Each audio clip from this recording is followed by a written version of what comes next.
ప్రకాశం జిల్లాలో కేంద్ర మంత్రి నిర్మలా సీతారామన్ పర్యటిస్తున్నారు. జిల్లాలో పొగాకు రైతుల వరుస ఆత్మహత్యలు చేసుకోవడంతో ఆ కుటుంబాల్ని పరామర్శించేందుకు వచ్చారు. ముందుగా ఒంగోలులోని పొగాకు వేలం కేంద్రాన్ని మంత్రులు సిద్ధా రాఘవరావు, పుల్లారావుతో పాటు పరిశీలించారు. అలాగే రైతులను అడిగి వారి సమస్యలు, వేలం జరుగుతున్న తీరు తెలుసుకున్నారు. రాష్ట్ర ప్రభుత్వంతో చర్చలు జరిపి పొగాకు గిట్టుబాటు ధరకు కొనుగోలు చేస్తామని వారికి హామీ ఇచ్చారు.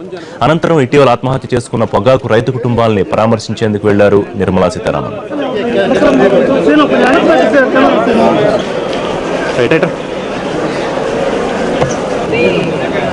ఏ రేటు కమ్ముడు పోయింటే చెప్తా నీకు.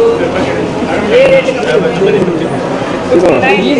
మీరేనా 59కి అమ్ముడు పోయింది, నీకు తెలియదు అమ్ముడు పోయింది.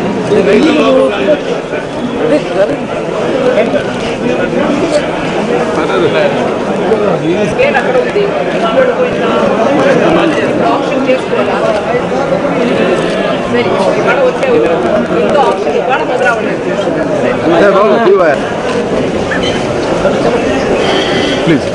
ప్లీజ్ కొంచెం ఏది పట్టేది లక్ష్మణ్ వెనకుండా లక్ష్మణ్ అడిగిన ప్రశ్నకి ముందు జవాబు చెప్పు, తర్వాత నువ్వు ఇచ్చే భాష సమాధానం చెప్పు.